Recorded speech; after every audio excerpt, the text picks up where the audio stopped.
कुछ समय बाद उस साधु को रौनक पर दया आ गई और उसने रौनक से माला वापस लेकर। हाँ तो भाई क्या देखने आए हो? वीडियो कार्टून वाली। भाई कार्टून वाली ही वीडियो मैं लेकर आया हूँ आपके लिए। कार्टून वाली वीडियो देखते हो ना, तो हमारे चैनल को अभी सब्सक्राइब कर लेना यार, वीडियो को लाइक भी कर देना यार। काफ़ी मेहनत से ये वीडियो बनती हैं और इन भाई की वीडियो का लिंक मैंने अपने वीडियो के डिस्क्रिप्शन में दे दिया है। आप वहाँ से जा करके इनकी वीडियो को भी देख लेना यार, और इस वीडियो को लाइक करना। और भाई चलो वीडियो देखते हैं। दोस्तों, आज की हॉरर स्टोरी सुनाने से पहले मैं आपको एक इंटरेस्टिंग सा स्टैट बताना चाहता हूँ। हमारी कहानियां देखने वाले 80% लोग ऐसे हैं जो हमारी वीडियोस एंजॉय तो करते हैं, लेकिन उन्होंने हमारा चैनल अभी तक सब्सक्राइब नहीं किया है। अगर आप उन 80% लोगों में से हैं, तो बस आपको एक छोटा सा काम करना है। इस वीडियो के नीचे आपको एक सब्सक्राइब बटन दिख रहा होगा, बस उस सब्सक्राइब बटन को दबाना है। बस इतना सा काम करना है आपको, और लगे हाथों बेल आइकन भी प्रेस कर देना, ताकि हमारी लेटेस्ट वीडियो आते ही आपको सबसे पहले पता चले। आज की ये कहानी थोड़ी अलग है, क्योंकि इंडिया के सबसे बड़े मेले महाकुंभ के बारे में है। रौनक त्रिपाठी, एक 19 साल का नौजवान, अपने माँ बाप और बड़े भाई अमित के साथ 2012 में पहली बार इलाहाबाद के महाकुंभ मेले में गया था। महाकुंभ का मेला बहुत पवित्र माना जाता है और इसका अनुभव अस्तित्व को बदलने वाला माना जाता है। पर रौनक के लिए ये एक रिलीजियस ट्रिप से ज्यादा एक एडवेंचर था। उसने अपनी दादी से कई बार सुना था कि यहाँ देव और असुर दोनों के किस्से छुपे हुए हैं, और महाकुंभ के समय संगम का पानी अपने अंदर एक अलग सी शक्ति समेट लेता है। रौनक अपने परिवार के साथ संगम के पानी में स्नान करने पहुंचा, तो उसने देखा कि वहां हर तरफ लोग मंत्रों का उच्चारण कर रहे हैं और हवा में धूप की सुगंध है।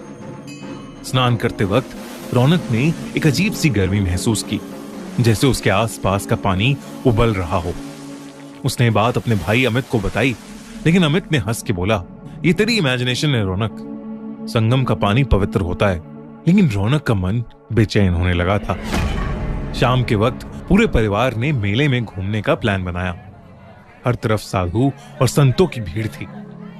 महाकुंभ के पूरे मेले में बड़े बड़े स्टॉल्स लगे हुए थे। तभी रौनक की नजर एक अलग से दिखने वाले साधु पर पड़ी, जो एक कोने में बैठा था। उसका चेहरा आसमान की तरफ था, आंखें सफेद जैसे दूध की हों, और उसके होठ कुछ अनजान शब्दों का जाप कर रहे थे। रौनक एकदम से उसकी तरफ खिंचा चला गया। रौनक ने अमित से कहा, अमित चलो देखते हैं ये बाबा क्या कर रहा है। वो साधु अपने ध्यान में लीन था, और अमित ने रौनक को बोला कि उसे तंग करके उसकी भक्ति को भंग नहीं करना चाहिए। लेकिन रौनक ने अमित की नहीं सुनी और वो बाबा की तरफ चलने लगा। बाबा के पास पहुंचते ही उसने देखा कि वो बाबा अब भी अपने ध्यान में ही लीन थे। उसने उन्हें 2-3 बार आवाज लगाई, पर उन्होंने कोई भी जवाब नहीं दिया। फिर मजाक के तौर पर रौनक ने पास से एक लकड़ी उठाई और बाबा को उस डंडी के तीखे कोने से छुआ। बाबा की आंखें एकदम से खुली और रौनक की ओर गईं। रौनक को लगा कि बाबा शायद उससे गुस्सा हो गए हैं, पर उन्होंने मुस्कुराते हुए रौनक को देखा और कहा, आ गया तू, तेरा ही इंतजार था। रौनक एकदम से थोड़ा घबरा गया। आप मुझे जानते हो बाबा? इस बात का कोई जवाब बाबा ने नहीं दिया। बस उन्होंने अपने गले से एक माला निकाली और रौनक के हाथ में रख दी। बाबा ने कहा, ये ले, और रात को ये माला पहनकर सो जाना, कल तुझे सारे जवाब मिलेंगे। रौनक ने बिना कुछ सोचे उस बाबा से वो माला ले ली और वापस अपने परिवार के पास आ गया। उस रात रौनक ने माला पहनकर सोना शुरू किया। जैसे ही उसने अपनी आंखें बंद की, उसके सपने एकदम अजीब और खौफनाक हो गए। उसने देखा कि वो एक अंधेरे जंगल में खड़ा है। उसके आसपास बड़े बड़े पेड़ हैं जिनमें आग लगी हुई है, और उस आग से पूरा आसमान लाल हो गया है। तभी उस जंगल में एक गहरी आवाज गूंजने लगी, जैसे कोई उसका नाम पुकार रहा हो। वो आवाज धीरे धीरे उसके करीब आई और एक काले साए के रूप में उसके सामने आकर खड़ी हो गई। उस साए की भी आंखें लाल थीं और उसने अपनी पतली उंगली से रौनक की तरफ इशारा किया। तू मुझे लेने आया था, अब तेरे साथ चलने का समय आ गया। उस साए ने रौनक से ये कहा और एकदम से वो साया जैसे उसके अंदर ही समा गया। रौनक चिल्लाते हुए नींद से उठा। उसकी शर्ट पसीने से भीग चुकी थी। उसने माला को देखा जो एकदम से बहुत ज्यादा खौलती हुई गर्म हो गई थी। रौनक ने तुरंत उस माला को निकालकर जमीन पर फेंक दिया और फिर से चादर तानकर सो गया। अगले कुछ दिनों में त्रिपाठी परिवार के साथ अजीब अजीब घटनाएं होने लगी, जिससे रौनक के पापा की कपड़ों की दुकान में शॉर्ट सर्किट होने की वजह से आग लग गई। उसके भाई अमित को जॉब से निकाल दिया गया और उसकी मां की तबीयत अचानक ही बेहद खराब रहने लगी। इसी बीच रौनक एक दिन अपनी अलमारी साफ कर रहा था और सफाई करते वक्त उसके होश ही उड़ गए। अलमारी के अंदर से उसे वही माला मिली जो रौनक ने कुछ दिन पहले ही फेंकी थी। उसने अपनी मम्मी से बात की तो उन्होंने बताया कि वो माला उन्होंने ही संभाल कर अलमारी में रख दी थी। अब रौनक को यकीन हो गया था कि जो कुछ भी हो रहा है वो शायद उस माला की वजह से ही हो रहा है। उसने इस बार उस माला को जाकर कचरे के डब्बे में फेंक दिया।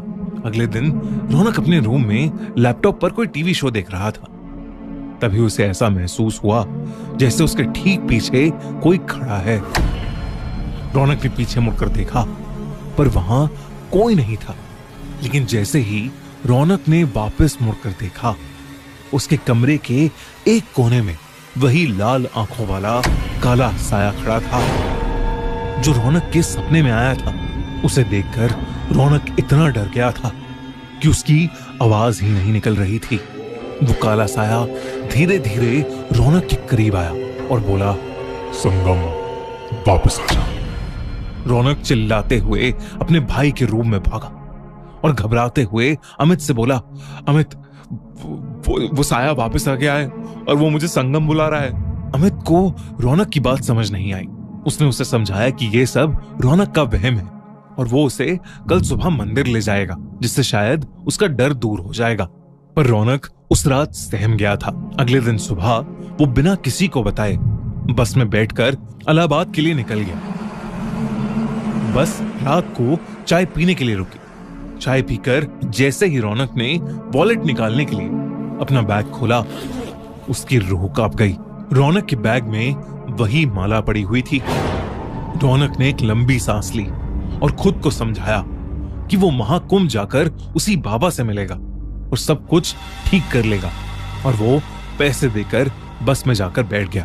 पूरे सफर में रौनक को महसूस होता रहा कि वो काला साया कहीं ना कहीं उसी के साथ है, बिल्कुल उसके करीब। अगली सुबह महाकुंभ पहुंचकर रौनक सीधा भागकर उस मेले में उस बाबा को ढूंढने लगा, और जैसे ही वो बाबा उसे दिखे, वो उनके चरणों में जा गिरा और फूट फूट कर रोने लगा। उस बाबा ने गुस्से में उससे कहा, मूर्ख, अब क्यों आया है मेरे पास? तूने एक साधु की आराधना भंग की थी, अब तू उसका दंड भुगत। रौनक के आंसू रुक ही नहीं रहे थे और वो अपनी गलती समझ गया था। उसने उस साधु से रो रो कर माफी मांगी। कुछ समय बाद उस साधु को रौनक पर दया आ गई और उसने रौनक से माला वापस लेकर अपने गले में डाल ली। अचानक ही रौनक को माला के जाने के बाद बहुत हल्का सा महसूस होने लगा। रौनक ने देखा कि वो काला साया बाबा के सर के ऊपर खड़ा है और कुछ ही देर में वो बाबा के अंदर ही समा गया। उस दिन रौनक ने एक बार फिर महाकुंभ में स्नान लिया और वो समझ गया कि कभी किसी भक्ति में लीन साधु को डिस्टर्ब नहीं करना चाहिए। घर आकर उसने सब कुछ अपने परिवार को बताया।